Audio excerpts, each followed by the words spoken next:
Welcome back to the Flex Diet Podcast. I'm your host, Dr. Mike T. Nelson.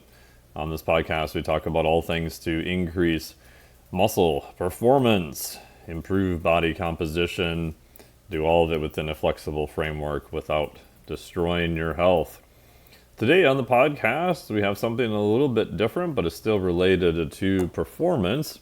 This time, we're talking more on the mental side of performance with Tarun Gulati. He is the founder and CEO of Contemplate.life, and he has a unique method that it revolves around contemplation and how we can use this system to help with performance of all aspects. This can be related to mental fitness in terms of sports, translations into athletic performance, and also just general performance. We had a really nice discussion, and I also like that he talked about how the use of a system can impact everyone from the players all the way through the entire organization, and gives you a framework and a lens of which to view that whole system together. So as you guys know, I'm a huge fan of systems thinking. And sponsorships, we have Tecton. So if you're interested in an exogenous ketone, make sure to check them out. I've still been enjoying them a fair amount while I'm still down here kiteboarding in Texas. And I still find that having a little break, having a can or two of Tecton, grabbing some food, and I feel like I'm ready to go for another couple hours again, which is great. And the nice part is it's not a stimulant. So what it is, it's actually a ketone, beta hydroxybutyrate, which is bonded to glycerol in this case, which allows it to get through the digestion and show up in the bloodstream in around 10 to 20 minutes. So you can have high levels of ketones within a very short period of time without necessarily having to do a ketogenic diet. So you can get some of the benefits from that. There's some pretty good data showing beneficial cognition under different levels of fatigue. There may be some performance enhancement too. The data on that is definitely a lot more mixed depending upon what you are trying to do. So check them out below. You can use the code Dr. Mike to save some money. Full disclosure, I am a scientific advisor to them and an ambassador. And without further ado, enjoy this cool conversation more on the mental side of the contemplative method with Tarun. Welcome back to the podcast. How are you today, Tarun? Doing well, Mike. Good to see you. Yeah. And today the topic we're talking about is more the mental side of fitness. So obviously we talk a lot about in this podcast of different sets and reps and nutrition and everything else. But I think the mental and also kind of the mindset is also important. Do you want to give us a brief rundown of how you ended up more focusing on that side more so than the physical side? Sure, Mike. So this mental fitness framework that I've developed, which is called Contemplate, it comes from my personal contemplation practice of over 15 years. And I'll explain what contemplation is. But really, as I was living my life, I was looking at things that I'm doing, things that I'm saying to my family members, to my colleagues, to my customers in general, and asking myself, what impact is this having on my peace of mind? And just by being thoughtful about it and then thinking about it deeply, which is what contemplation is, systematic self-reflection, you start to see that you are doing and saying so many things that feel good in the moment, but are actually not good for your peace of mind. So all those times when we are sarcastic with somebody, or we criticize somebody, put somebody down, or anger, or in general making wrong decisions just because we are short-sighted going for instant gratification, so many things. Because the problem is the quality of your life depends on how you feel at the end of the day. If you feel good, the quality of your life is good. But if you feel not so good, then the quality of your life is not so good. So then the next question is, how do you want to feel? If you want to feel fulfilled, purposeful, and peaceful, then you need to make those kind of choices. So how do you make those choices? And what I realized is you need two things to be able to make the right choices. One, you need a deep connection with yourself, because these are choices about your fulfillment, your peace of mind. So you need to know what makes you peaceful. And two, you need some kind of a decision-making system that helps you make these choices. But the problem in the modern world today is, because the world is so noisy and distracting, if you live your life largely plugged into the matrix, largely focused on the outside and not inward, then you lose that connection, which means you lose internal clarity. And that is when you start making choices that seem exciting in the short run, but may not be right for you in the long run. And that is what causes stress. So it came from this self-inquiry that I was doing for myself for many years. And then a few years ago, because I've been a teacher at heart from a very early age, very naturally. So then I decided to create a framework out of this so that we can also take this to other people and train other people, so that clarity of thought and peace of mind can be skills. You don't have to be gifted. You don't need anything special. You can learn it, apply it. And that is how the Contemplate mental fitness framework was born. Very cool. Was there any life event or anything in particular that was the catalyst for you to come up with the system, or was it just the end result of a lot of study in that area? No specific event happened, as in it wasn't something drastic that happened which led me to do this.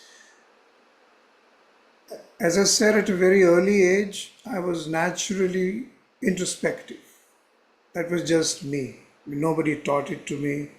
It was just something natural. Towards the later part of my life, it developed a little more, and I went a little deeper. And then out of that, these principles actually came out because I was looking at what I was doing and saying, etc. So it just developed organically. And you mentioned making a decision or saying something in the acute sense that may not be best long term. Do you think the reason for the default is that there's some acute benefit to that, but has a long-term cost? Like I think of nutrition, right? In a different realm. People are like, oh, the muffin tasted really good. But long term, yeah, maybe blueberry muffins aren't like the best thing for your body to eat all day. And once in a while they're okay. But acutely, they're like, oh, but they're so tasty. Is there like an acute benefit to doing some things that we maybe forget has a longer term cost associated? A lot of this boils down to one, have you deeply thought about what kind of a life you want to live, which does not come naturally, so that doesn't help. And two, think about it. In our education system today in schools, we teach everything about the external world. We don't teach anything about the self, nothing. So there is a gap there. Then the mind as an entity intrinsically is restless. So that doesn't help. Now you see, we are adding one problem on top of the other. We could have solved it at the school level. but historically we haven't done it. That's what we would like to do now, introduce contemplation in schools in every grade. So once a week, no matter what grade you are, every kid goes to a contemplation class for all the years in school. But because that is not there, and the mind is restless, and you're given to short-term pleasure, all of that is the mind. You prioritize short-term pleasure. Now that could be a blueberry muffin, or it could be anger. Yelling at my partner might feel so good in the moment. Doing something on social media as an athlete may feel good in the moment. But if I'm not thinking about the long-term implications of that on my peace of mind, then I may never realize what I should do. So I keep doing it because I'm plugged into the matrix. The inward connection is missing. So now think about it practically. Where is all the input coming from? It's coming from the outside. So now my decisions are a lot more out of emotion. Because I feel angry, so I will say something nasty. Or impulse, the blueberry muffin. I just feel like having it, so I'm going to have it. Or even imitation. Because 100 people are doing this, it can't be wrong. Why do I have to think about it? So yes, there is a trade-off between long-term and short-term, but if you look at the granularity of the problem is the lack of contemplation. You're not taking a pause and thinking about what will make me peaceful long-term. The other issue is the focus on happiness, because generically we hear about the pursuit of happiness. In my opinion, whatever I have learned, our goal as a human being is the pursuit of peace of mind, not the pursuit of happiness. Because happiness can again be short-lived. It can again come from short-term gratification. I may feel very happy criticizing you on Twitter today evening. The question is, will I feel peaceful about it? So peaceful and happy, a great combination. Only happy at the expense of peace, a very bad combination. Is one of them more like a short-term solution versus a long-term solution? That is what it is essentially, because all of this is going towards what gives me short-term pleasure, what feels good in the moment, versus what is good for me in the long term. But the only difference here is now we are defining good. What is good for me, we are defining good, we are defining what is right as more peaceful. What is more peaceful is right for you. What makes you less peaceful is wrong for you. That could be a person you're with, that could be a job you're in, that could be a behavior that you undertake. Peaceful, not peaceful. Right, wrong. Got it. What would you'd mentioned talking, adding about a contemplative phase to education. What would that kind of look like from more as we get into on the practical side? So if schools came to you and said, hey, we're going to add a contemplative phase starting grade, I don't know, 7 or whatever, what would that kind of look like? What would be the focus of that? So the contemplate system has a few pillars on which it works. The first is the practice of contemplation, which is what a person learns, or whoever goes through the system. And remember what we discussed in the beginning. You need a connection with yourself. That's the first part. That's the contemplation practice part. That's what addresses that problem. But you also need a decision-making framework, a system. That's the second part of the contemplate system. In addition to the practice of contemplation, you also learn a few key mental fitness principles. These are simple, practical, non-spiritual, non-religious principles that help you think more clearly. so that you can make a better choice, a better decision. Because the cumulative set of decisions and choices in your day will decide whether you feel peaceful at the end of the day or not. And then many days, months, and then many months become a year. So the practice of contemplation and the principles. And these two together help you think more clearly, but only such clarity of thought that makes you more peaceful. In your example, I'm very clear I want to eat that muffin is half clarity. That clarity is not going to make you peaceful. You haven't considered that yet. Okay. And the third pillar to this is a decision-making journal that the students will use. This is not a blank journal the way we know a journal to be. This is a decision-making journal. It's called the audioscope, which is like your personal microscope for life. This is where you write a real question or situation in your life. Should I be with this person? Should I take up this job? A student may say, should I take up this major? Should I go to this school? Real questions in your life. And the audioscope helps you think through these questions using the principles as your guiding light. And you make the right answer, you make the right choice, you find the right solution that works for you. Okay. And then there is a vision planner where you look at multiple dimensions of your life, etc. So the way this will work in a school would be, we will train people from the school. It could be teachers, it could be other people, or it could be people from our side. These will be certified Contemplate mental fitness coaches. And they will run a Contemplate session once a week throughout the year for 52 weeks or however the school runs. Because this is a practice.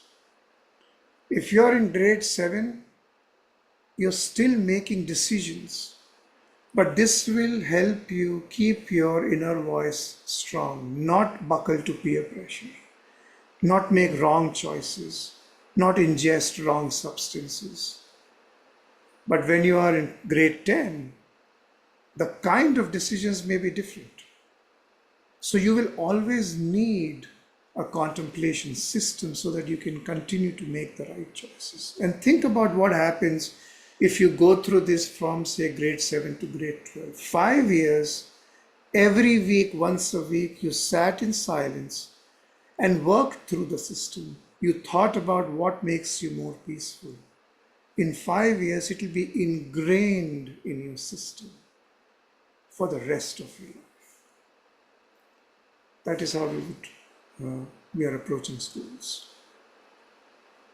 So is the idea then that this would be more like a better internal compass to actually weigh the cost of both the acute versus the chronic outcomes for decision making? That might be a little bit oversimplification. That's what it is. It is an inner compass that you create based upon your values and what makes you more peaceful. And peaceful does not mean lazy, complacent, laid back. So peaceful for a student does not mean I don't need to do my homework, I don't need to study for the test. Peaceful means the absence of unnecessary stress, anxiety, or restlessness. That is taking away your potential. You're not able to maximize your potential as a human being because of that unnecessary restlessness. And that restlessness is probably coming from the environment because others are influencing you. Your inner compass, if it is trained, it will hold you steady. Got it. I don't know, this is a little bit of a weird question, but if you're familiar with David Hawkins' book, which is Power versus Force, but in it he's talking about that there's these, or what his system, he believes he calls them different vibrational levels, and that it's more a range of all the way from anger to love, and that the goal is over time you're ascending through these different levels to get to a better level at the end. I don't know what your thoughts are on that. And then if peace is the top level, are there other sort of levels or other things that people go through in the process to get there? I'm not familiar with that particular framework, but it is clearly on the same lines we're addressing. See, this is a topic that you can look at from 10,000 different angles, and there will be some overlap or a lot of overlap. I think that's something that I see here. What we are talking about is going from restlessness to peace of mind, going from mental confusion, lack of mental clarity, to complete clarity. But both are related. Such clarity that makes you more peaceful. What that means is a violent person may be very clear that I need to hurt these people. But the problem is that clarity does not pass the peace of mind test. So clarity and peace is what we are talking about. And all of the other things that he mentions is some emotions. So let's say EQ is another system, which Sure. is awareness. All that is a part and parcel of what we are talking about. Because contemplate is a foundational, overarching system. It includes emotions, but it will always have a filter. It isn't just about being aware of your emotion. Think about it. A high EQ means many things. Let's just take one of the things. I am more aware about my emotions. But you can't stop there. What we are saying is you have to complete that logically. I want to be aware about my emotions. Why? Because I want to live a fulfilling, purposeful, and a peaceful life. That's why. So we're just joining it from all the way at the bottom to all the way at the top and defining the end purpose very clearly as being peace of mind. Got it. And how can the system then help people with physical goals, athletes, or other people who have some performance goals that are more on the physical side? So on the sports side, there is a lot that can be done. Let me briefly touch upon the regular fitness world. Sure. As I mentioned, the physical aspect, and it also is a part of sports.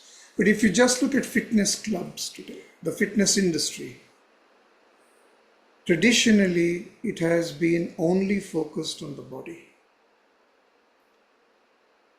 Mental fitness training is completely missing from the mix. But most of their members have mental stress.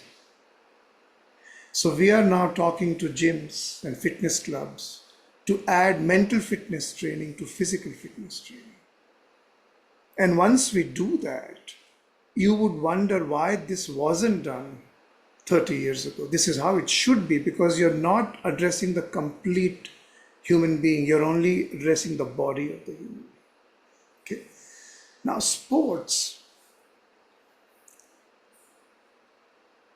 if in professional sports today, let's talk about the highest level, NBA, NFL, Olympics. If this is the level of physical fitness training that you go through, let's say this is 100. This is the level of mental fitness training that you go through. So That's, for listeners, very low. yeah, that's not even 3. So if this is the physical training is 100, mental training is not even 3.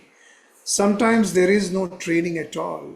It is actually post-event support. Think about it. When you have a therapist and people like those who are helping athletes, you go to them after an event. Something has happened, or I'm not feeling good, or I'm feeling anxious. Now, map this with the physicality of the sport. If the same system was applied to the physical part of the sport, what you would have is for months you have no physical training. If you sprain an ankle, we will give you a physiotherapist, because a physiotherapist is the physical therapist. Now we're talking about the mental therapist. It's exactly the same. What is missing is mental fitness training for months and months, just like you train the body. That just doesn't exist. What you're really seeing is a pro body with an amateur mind. So that gap has to be filled. But it isn't just about the quantitative aspect of the mental fitness training. We are more interested in the qualitative aspect. The Contemplate sports mental fitness approach is that an athlete is a human being first, an athlete second. And we seem to have forgotten that. The focus is so much on performance that the player as a human being almost doesn't exist. That needs to be the focus now. We have to evolve in that thought process. So, an athlete, being a human being first, has all the regular mental challenges that a normal non-athlete human being has.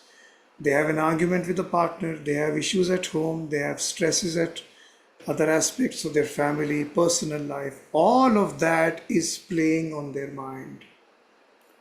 On top of that, they have an athlete level, a player level stress, which is a pressure of a game, injury, and the rest.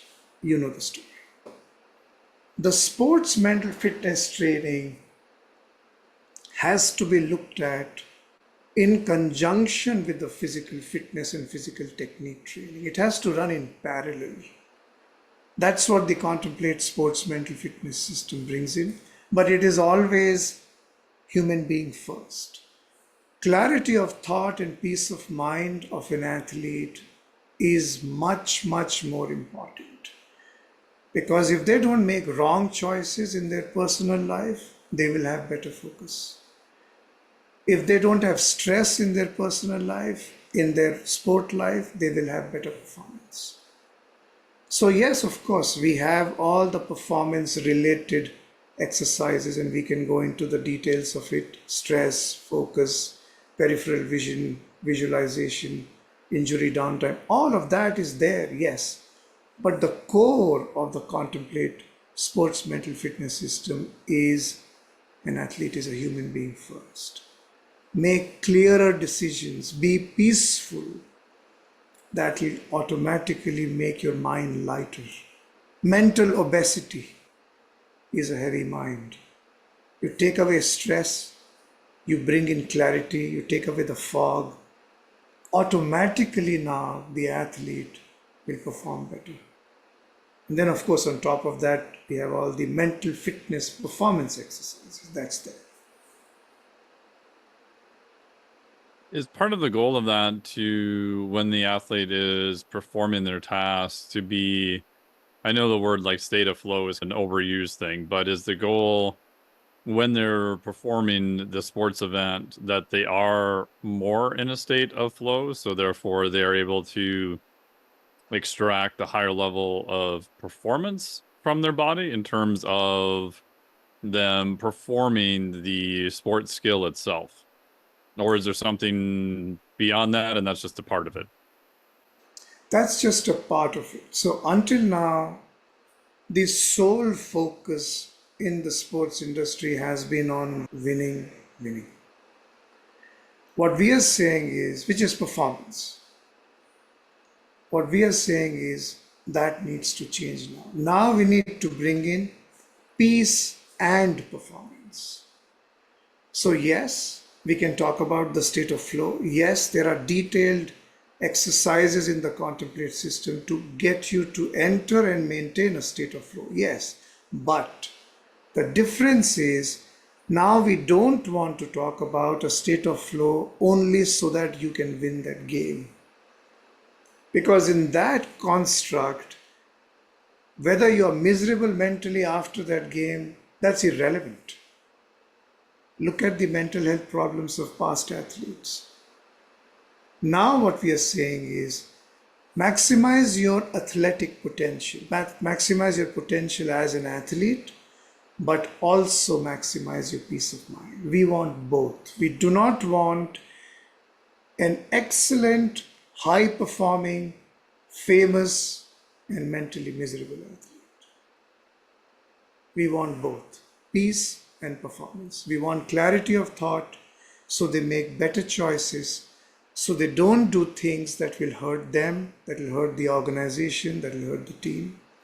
They are peaceful, which will automatically enhance your state of flow, for which anyways there is a specific training system available, which we have, but not at the expense of peace of mind. The two work together.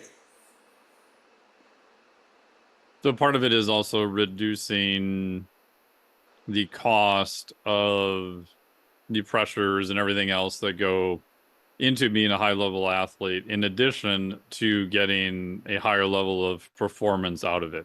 So if I use it's probably an overused analogy. I can extract more performance from my car by redlining the car.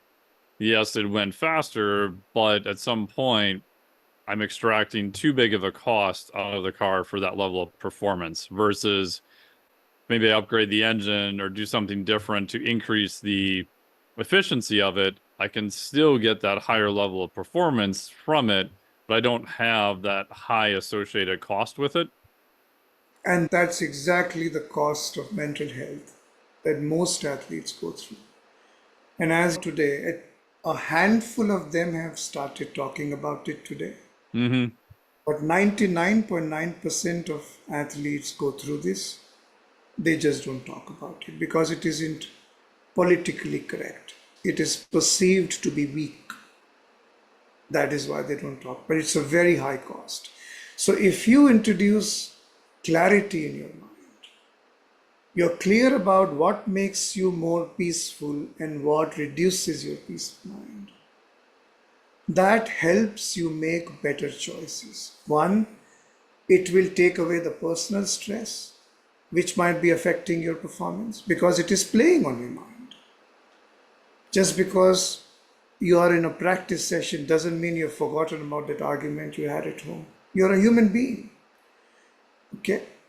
But that clarity of thought as to what makes me peaceful will also help you make the right decisions in your sports performance. So, not overtraining your body when you know it is not required, when you know there is too much of a cost associated, not taking drugs just because you want to win, because where is that coming from? That is coming from you fixated only on winning as the goal and not on living a fulfilling, purposeful, and a peaceful life as the goal. Your goal is wrong. And if the goal is winning, then suddenly all the incentives around it change. Then everything is about only winning. What we are saying is winning and well-being, performance and peace of mind. Why have only one?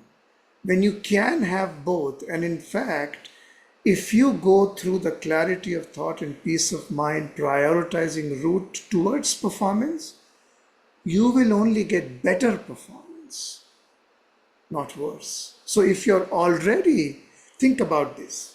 We have examples of some very talented athletes going through terrible things in their personal life. They could be someone passed away. They could be facing a trial.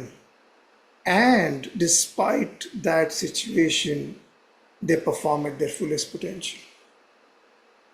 It's not new.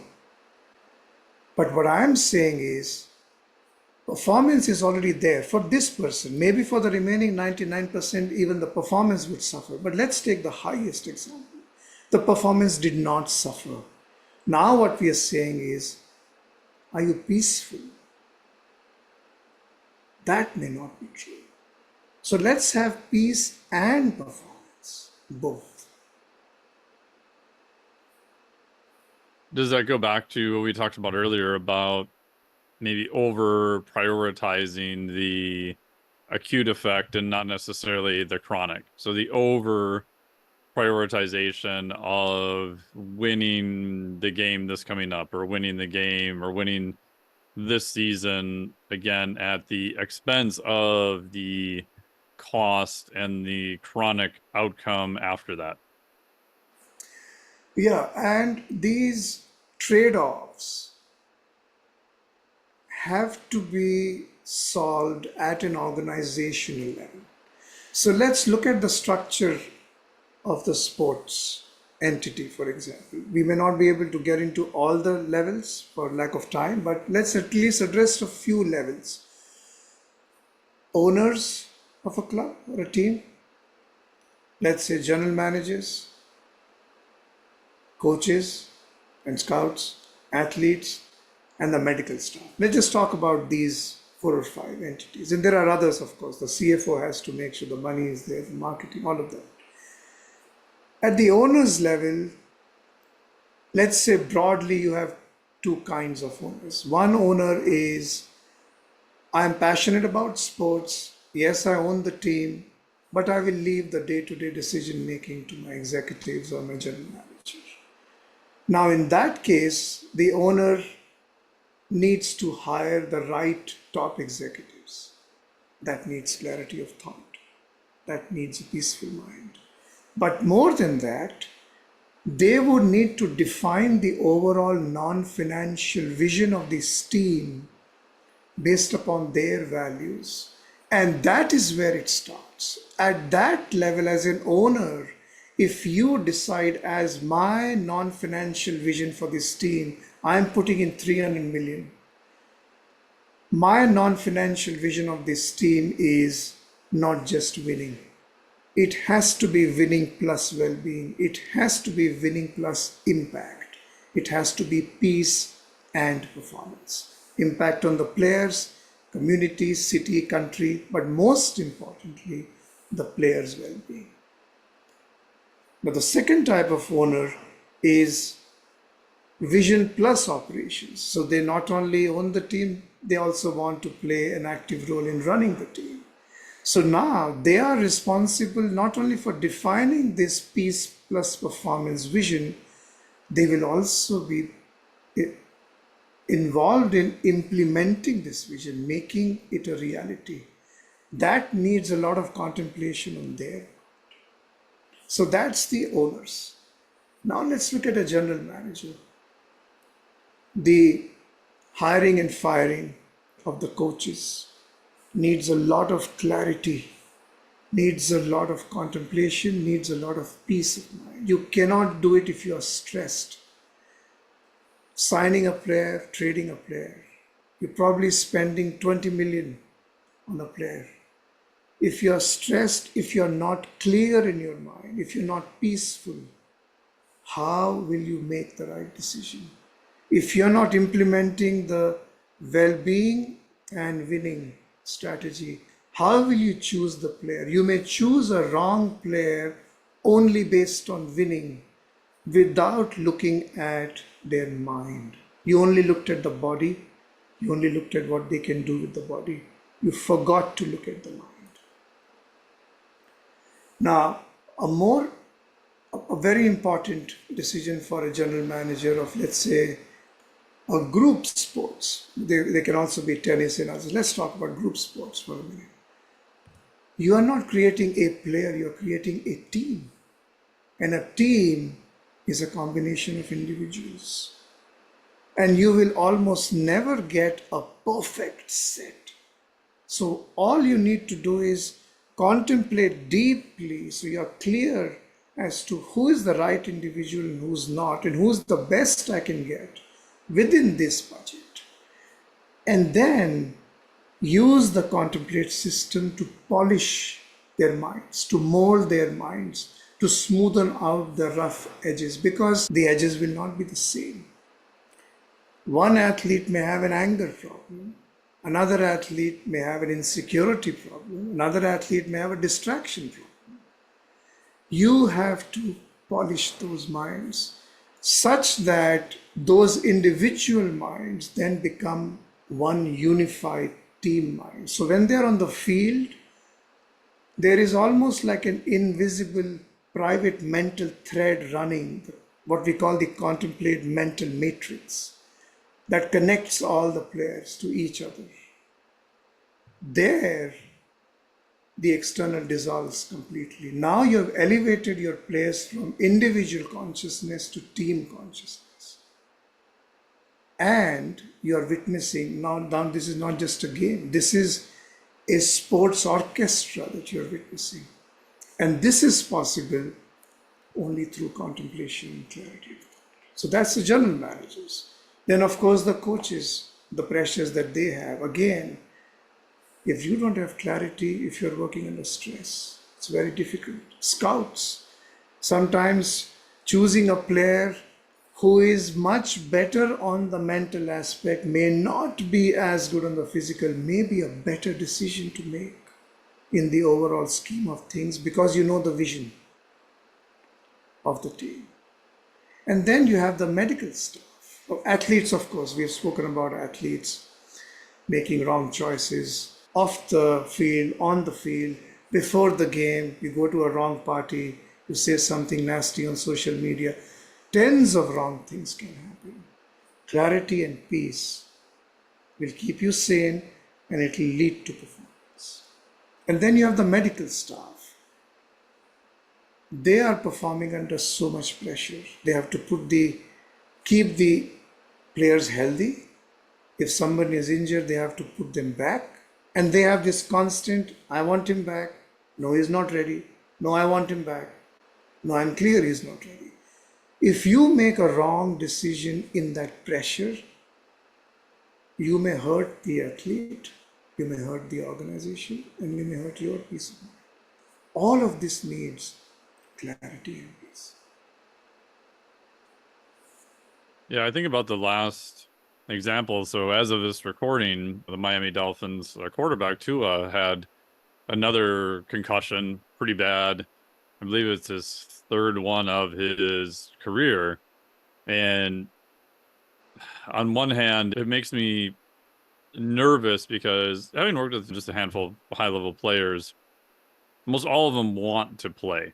Like, if he could be 100% assured that he's good to go tomorrow, which obviously is not going to happen, he for sure would play.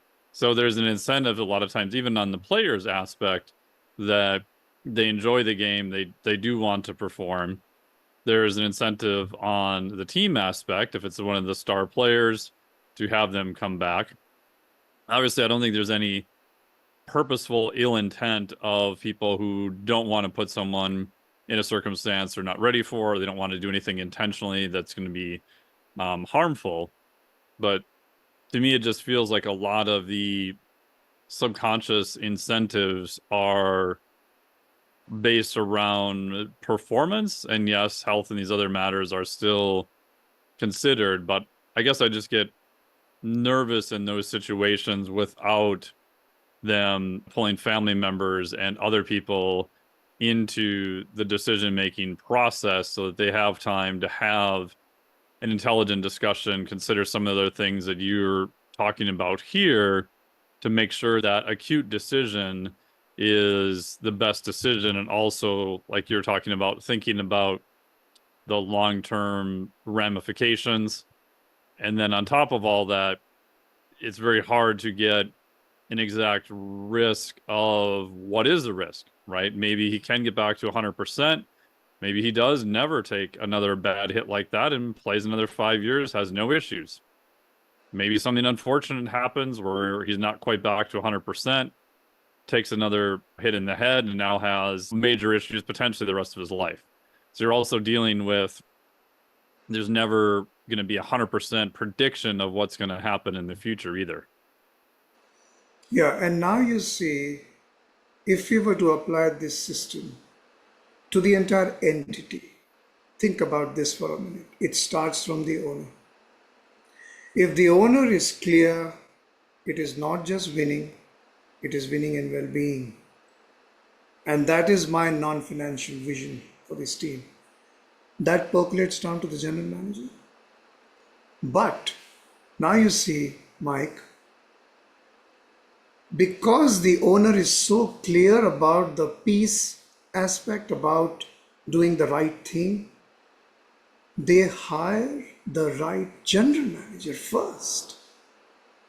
Because you can't afford to have a general manager who doesn't agree with this philosophy. Otherwise, the system breaks. So now the second leg is right. Your entire team of executives also believes in winning and well being, peace and performance. So that layer is intact. Now the coaches. So now the top layer believes peace plus performance is the right way to go. Now the coaches are hired accordingly. Think about this. And there might be a choice of you getting the technically the best performing coach. But what if they don't align with your values? You may not choose to hire them, you may find somebody else. So the coaches now are thinking athlete is a human being first and athlete second. Yes, we want to win, but not at the cost of their mental health and their physical health. That's not the idea. We are looking at life, 80, 90 years of that life, and not 10, 15 years of what they're going to give to sport. Because if you do that, then you're treating them as a commodity, not as a human being. So now the coaches are aligned. The athlete has gone through the program. So they are also thinking about long term well being. They understand there is this short term gratification. I want to play my contract, what happens, all of that is happening in their head. But they have that physical stillness because they practiced it. And they are prioritizing long term peace of mind. The same goes with the family because within the Contemplate sports system, when we go to schools, athletic departments, we have a program for their parents as well. Because the parents are almost always equally involved in the sport. So they also have to have a calm mind. Sometimes the parents also get lost and foggy. So the parents are also, so the family is also supporting the decision. Yes, there is an injury. Don't worry about it. If you're not good to go, we will not take a chance. And the team is also aligned because remember, now the general manager and the coaches have also picked those players, signed those players, keeping in mind who aligns with this vision and not just somebody who only wants to win at the expense of anything. Now you have an orchestra. Everybody is in alignment. And I'm telling you, this team will perform miracles that have never been seen. This team will go into the recesses of their mind using contemplation and find things that they can contribute to the sport that never existed and be peaceful. They will be good partners, they will be good parents, and they will be the best athletes and players. That's what we're looking for. Yeah, it's interesting you talk about finding those matches, and at least as a like semi outsider, like I feel in some aspects of sports that's gotten better. Obviously, I live in Minnesota, so I'm a Minnesota Vikings fan, but when they replaced both the GM and the head coach, they hired both of them as a pair. And the thought being because there were some issues also in the past, which has been in different teams also, even just the making sure the philosophy matches, it both have kind of the same set of values, kind of the same set of things they're going to do so that you're starting to, I think, look at things of more of a team dynamic on another level, not just replacing things like parts of a machine. At least to me, it feels like we're slowly getting there and trying to look at more of the entire dynamics as a whole instead of just pulling out certain parts of a machine and putting in a new thing. Yeah, and not wanting to do it quickly. If you Right. to replace, the biggest problem again is patience. Lack of patience comes from restlessness. That is what restlessness is. So, if peace of mind is built into the whole system right from the top, then the decision will always be, of course, we need to find a general manager and a coach. Yes, very critical, but we are not going to do it in a rush. We will wait to find the right person because we know once the wrong person is in, it'll be chaos. Let's wait for the right person. That's where the alignment comes in. And patience is important. Not being restless is very important. Clear in your mind is very important. So if someone's listening to this and they want to apply part of this to their own performance, what would be like an exercise or an example or something they could do to integrate this into their own performance? It's a very elaborate system. It consists of two broad parts. One is the core Contemplate mental fitness system, which is where you learn the practice of contemplation and multiple principles for mental fitness. Let me give you an example of a couple of principles. The first principle is the principle of the twin voices, where you learn to identify and differentiate between multiple voices in your head. There could be two, there could be more than two. And then you ask yourself, in this situation, I'm about to do this, I'm about to say this, or I did this and I said this. What are the various voices in my head about this? What is each voice saying? Voice 1 is saying, do this. Voice 2 is saying, no, do that. Is there a voice 3? And then you ask yourself, following which voice will make me more peaceful? And which voice will make me more restless in the long run? Another principle is the urge to prove, very prevalent in general in the world today and in sports. What we are saying there is, do you experience an urge to prove how good you are? Prove that others are wrong, prove that you are right, prove a fan wrong, prove a journalist wrong. Is that making you more peaceful, or is that reducing your peace of mind? Would you rather be silent instead of saying something angrily? Would that make you more peaceful in the long run? Another principle is feels good versus feels right. Something may feel very good before a game. The question is, does it feel right? Does it feel peaceful? So similarly, there are many other principles. That's the core part of the training. And then the second part is the sports mental fitness training module, which is what goes into the tactical aspects. So the thread is always maximize your potential as an athlete while maximizing your peace of mind. That's always the thread. And within that, you learn specifically how to manage multiple kinds of stress, performance stress, my future as an athlete, coach expectations, failure, social media, all of that. How do you apply a mental reset after a pleasant event, after an unpleasant event? How do you define your injury downtime strategy? Train yourself on your peripheral vision. How do you enter into a state of flow, maintain it? How do you focus on constant improvement rather than winning? Because winning comes from constant improvement.